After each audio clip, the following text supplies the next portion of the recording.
नमस्कार। आप सभी का स्वागत है आपके अपने YouTube चैनल में जिसका नाम है साहित्य सौंदर्य। साहित्य सौंदर्य में आज हम हिंदी बी पाठ्यक्रम कक्षा 10वीं के लिए कर चले हम फिदा एक देशभक्ति गीत पढ़ने जा रहे हैं।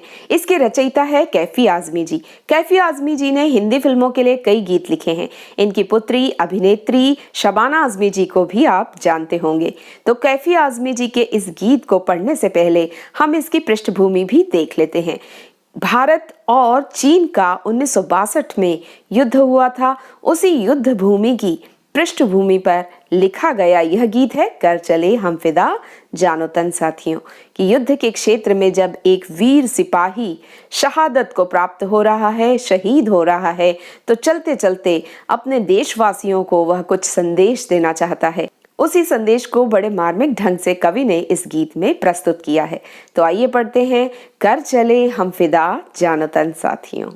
सैनिक कहता है कर चले हम फिदा जानो तन साथियों, अर्थात साथियों हम अपनी जान और अपना तन अपने वतन पर फिदा करके जा रहे हैं, न्यौछावर करके जा रहे हैं और चलते चलते अपने इस वतन को तुम्हारे हवाले करना चाहते हैं, अर्थात इस वतन की जिम्मेदारी अब तुम्हें सौंपना चाहते हैं। सैनिक कहता है सांस थमती गई, नब्ज जमती गई, फिर भी बढ़ते कदम को न रुकने दिया, अर्थात सांसें थम रही है क्योंकि गोलियां लग चुकी है और नब्ज अर्थात नाड़ी में खून जम रहा है, फिर भी बढ़ते हुए कदमों को सैनिक ने अपने रुकने नहीं दिया और चलते चलते भी वह और ज्यादा से ज्यादा दुश्मनों का सफाया करना चाहता है।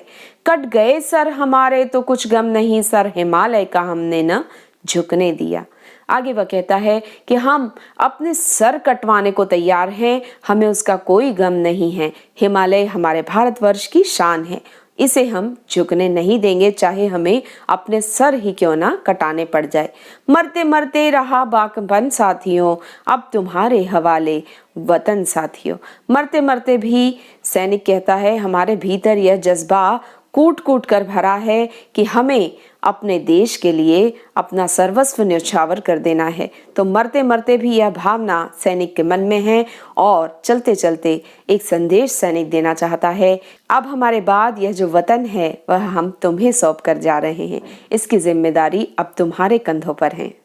अपनी शहादत पर फक्र महसूस करता हुआ सैनिक कहता है जिंदा रहने के मौसम बहुत है मगर जान देने की रुत रोज आती नहीं, अर्थात जिंदा रहने के बहुत से अवसर हर किसी को मिल जाते हैं, किंतु देश के ऊपर देश के लिए अपनी जान न्यौछावर करने का मौका खुशकिस्मत व्यक्ति को ही मिलता है।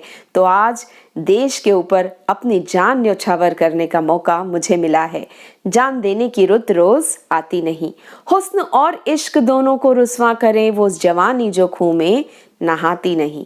जो जवानी अपने देश की रक्षा के लिए खून में नहीं नहाती, अर्थात अपनी देश की रक्षा के लिए जो जवान व्यक्ति अपना खून बहाने के लिए तत्पर नहीं है, तैयार नहीं है, वह अपने इश्क और हुस्न दोनों को रुस्वा करता है।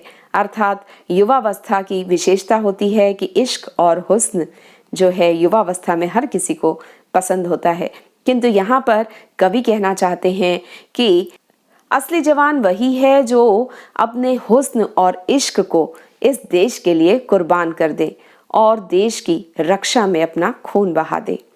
आज धरती बनी है दुल्हन साथियों, अब तुम्हारे हवाले वतन साथियों, अर्थात आज सब तरफ रक्त बिखरा पड़ा है सैनिकों का, जिसके कारण धरती लाल रंग के जोड़े में सजी हुई दुल्हन की तरह लग रही है और इस दुल्हन की रक्षा करने का पूरा जिम्मा सैनिकों का है।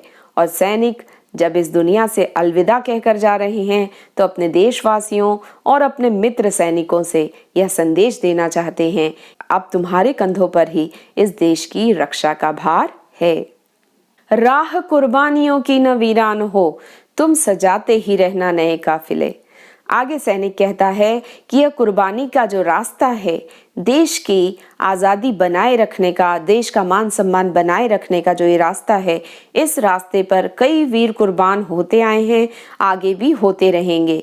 तो इस काफिले को, इस सिलसिले को बनाए रखना, कल जब हम इस दुनिया से चले जाएंगे तो सैनिकों की कमी भारत देश में नहीं होनी चाहिए। अर्थात ये जो काफिला है सैनिकों का, ये निरंतर चलता रहना चाहिए। देश की सेवा और रक्षा का जज्बा सैनिकों में लगातार बना रहना चाहिए। फतह का जश्न इस जश्न के बाद है, जिंदगी मौत से मिल रही है गले। सैनिक कहता है, ये जो शहादत है ये मेरे लिए जश्न से कम नहीं है, कि यह पर्व की तरह मैं अपनी शहादत को मना रहा हूं, क्योंकि इसके बाद ही फतह अर्थात जीत, विजय का झंडा भारत पर लहराएगा। फतह का जश्न इस मौत के जश्न के बाद ही आना संभव है। जिंदगी मौत से मिल रही है गले।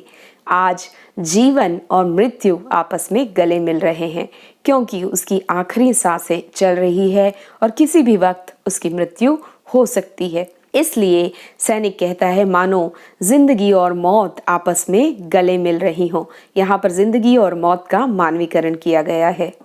बांध लो अपने सर से कफन साथियों, अब तुम्हारे हवाले वतन साथियों। सर से कफन बांध लेना एक मुहावरा है, अर्थात जोखिम भरे कार्य के लिए तैयार हो जाना।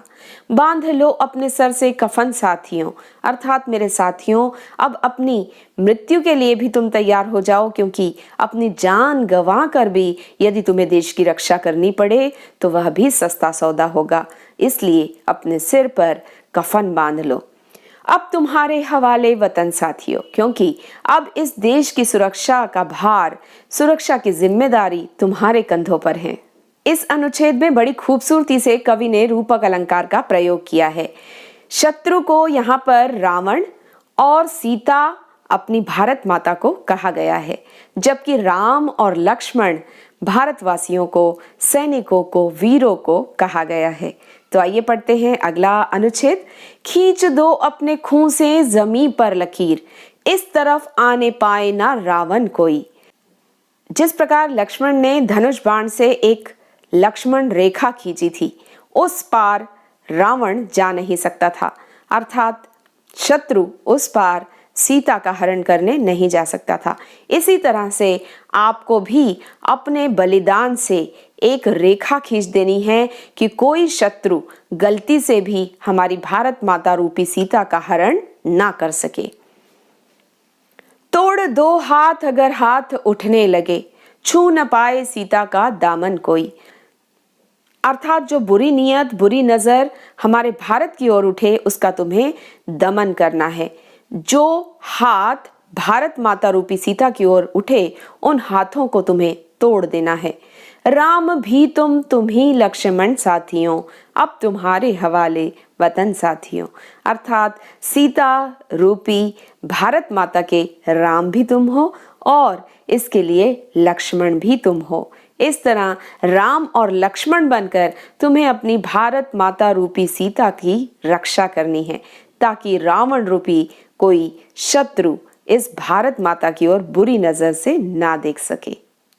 उम्मीद करती हूँ कैफी आजमी जी की कविता कर चले हम फिदा आपको भली भांति समझ में आ गई होगी। यदि कोई शक या सवाल है तो कमेंट बॉक्स में आप अपने प्रश्न लिख सकते हैं, उसके उत्तर आपको अवश्य दिए जाएंगे। अगले वीडियो में फिर मिलते हैं, तब तक के लिए गुड बाय, नमस्कार।